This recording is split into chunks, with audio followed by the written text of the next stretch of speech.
If you're thinking about buying a home, don't do anything until you watch this video first. These 9 tips could save you thousands, a ton of potential headaches, and make the process much smoother for you. Hey everyone, I'm Ben Nelson, a local realtor here in the Portland Metro in Oregon wine country. On this channel, I help people just like you learn everything they need before relocating or making a move, from neighborhood guides to real talk on the market. I also love sharing some of the really cool experiences and lifestyle components you can find here in the area. If you're new here, make sure you hit that subscribe button and the notification bell so you don't miss out on future videos like these. Today we're getting less community and lifestyle focused and getting a bit more on the practical side, covering 9 tips for homebuyers. So let's dive in. Number 1, get fully pre-approved and understand rates and your loan options. Regardless of the market, strong pre-approvals win offers and help in your ability to negotiate terms. Shop lenders and your options, as even small rate drops can create a significant increase in buying power. But be careful not to get completely caught up in rate, and make sure you're comparing apples to apples. Even though lenders are required to disclose fees, loan quotes and rate breakdowns can be a bit convoluted, and some lenders quote low rates to win business without clearly explaining how the buyer is getting that rate. You may be paying more fees for a lower rate versus just getting a lower rate. Working with someone you trust who will explain all of your options to you will not only help you pick the right loan, but also make you more confident in your decision and in your ability to move forward with the purchase. Tip 2, get prepped mentally by creating 3 lists for the home you're looking for. Your must-have or deal breaker items, your would like to have items, and your would be a bonus items. Deal breakers are the things that if it doesn't have it, it's 100% not an option. Would like it to have items are those really high on your priority list, but you could live without a couple. It doesn't need to have all of them, it just needs to have most of them.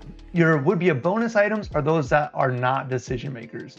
It would be just that, a bonus if it had it, but it wouldn't be a deciding factor. Going through this process before you start your search helps take some of the emotion out and helps you make better decisions, especially if things get competitive.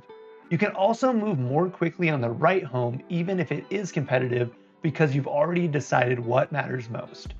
You're now observing and weighing options, not deciding on the spot.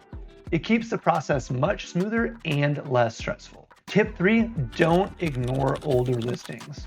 Properties with longer days on market can easily be overlooked, assuming something is wrong with them or just not giving them any attention because they've become stale. New listings are more exciting, but they're often also more competitive. Properties that have been listed for some time can give you better negotiation power for price and credits with the sellers that have missed that excitement window and are often more open to realistic discussions. This is a great place to find value, especially if the home needs some updates but checks your main boxes. Which brings me to my next tip, number 4, which is don't skip on due diligence or proper representation. Yeah, I get it, I'm selling myself here, but the reality is we're not buying a trinket here. We're buying an asset worth hundreds of thousands of dollars. One oversight or misstep, or just missing an opportunity to negotiate further can cost you time, money, hassle, and can be easily avoided with the right expertise in your corner. Remember, you do this every once in a while professionals like myself are doing this every day. It's our job to guide you and make sure you don't miss red flags or the opportunity to negotiate better terms. In the same vein, make sure you hire the right additional professionals along the way. Thinking about skipping that inspection to save the money? Don't. Even small items on an inspection can add up in expense quickly. This is your chance to check out the home condition and potentially negotiate some of the needed repairs with the seller.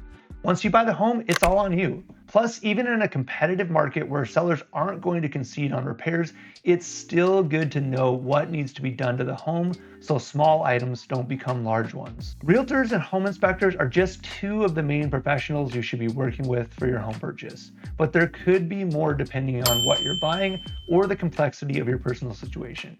During the process, if there's a reason for a professional to step in and help provide some expert guidance, you should strongly consider having them do so. Tip number 5, focus on overall cost of ownership, not just the purchase price. That means looking at HOA fees, potential maintenance, insurance, energy costs, and more. Don't forget to factor in commute times and fuel or transit expenses. A home that looks affordable on paper can become expensive quickly if these hidden costs add up.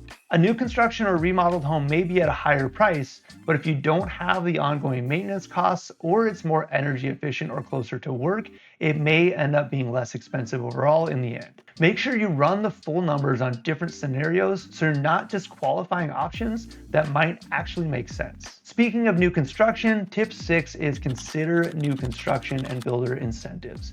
This is a great option to potentially get a lower rate, closing cost help, and all the modern finishes with lower maintenance. Incentives will vary depending on the builder, their current inventory, and a number of other factors, so you'll want to check on the latest offerings in the areas you're considering. Also keep in mind that often rate and closing cost incentives are tied to using their in-house or preferred lender, so you do lose some control over your financing to be able to tap into those deals. If you want that brand new feel without jumping into immediate repairs, new builds are worth a serious look in today's market. Look for new construction with recent price cuts for a clue on which builders or developments might have some better current incentives. Tip 7, understand local nuances like zoning and HOAs.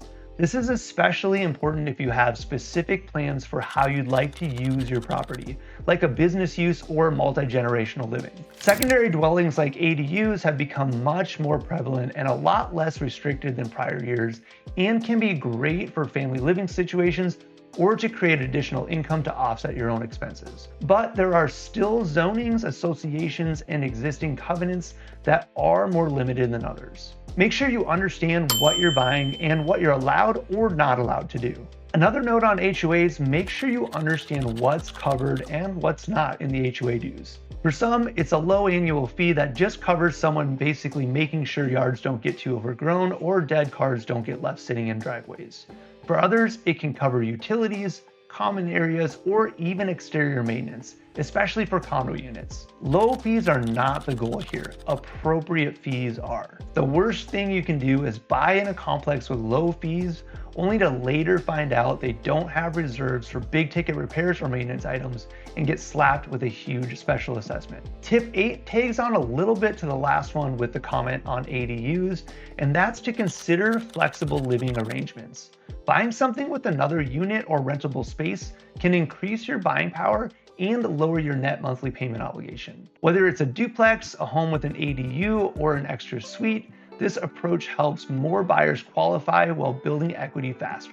It's a smart way to make the numbers work in our market. Plus, if you've ever considered owning rental property, which you should, using an owner-occupied loan to buy something with multiple rentable spaces helps you get in with lower rates and a lower down payment. When you're ready to upgrade in a couple years, keep the owner-occupied loan terms and the property, and you've got yourself an investment in your future with better terms than if you bought it as an investment initially. Finally, tip 9, don't wait. There are opportunities and challenges in every market. They just look a little different.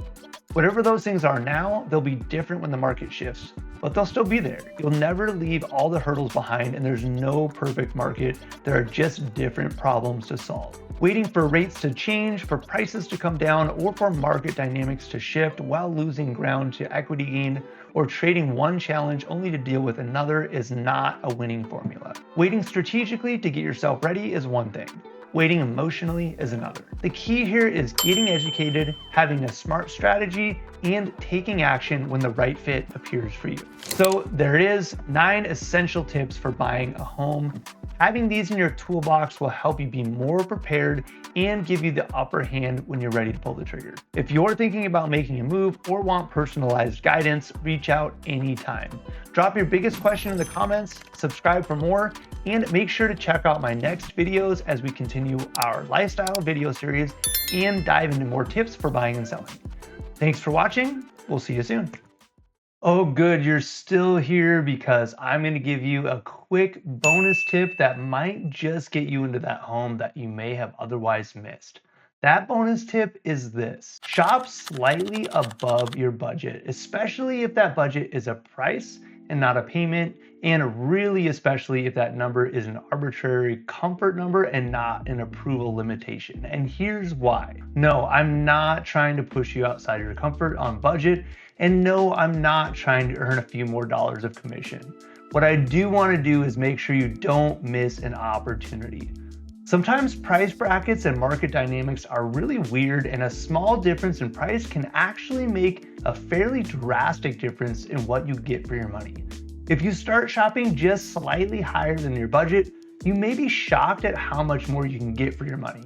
You may find that the cost of purchase and updates for an outdated home is fairly close to that of the total cost for something similar but already renovated. Now, I'm a huge proponent of creating sweat equity, but sometimes the juice just isn't worth the squeeze. And by buying the less expensive property, all you're doing in the end is paying the same overall cost, even if the entry cost is less. This certainly isn't the case in all markets or all price brackets, but it's absolutely something that can happen and that buyers should be aware of and looking at.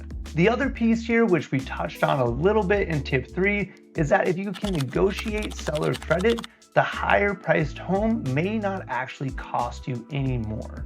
Drawing that price line too tightly can leave you missing opportunity that's right in front of you if you just allow a little more open-minded look at the possibilities and how to structure an offer that makes sense for you. Remember tip number 5, it's not just about price. So there you go, one more bonus tip for those that made it all the way through. Thanks again for watching, and stay tuned for more tips, marketing community info, and local lifestyle content.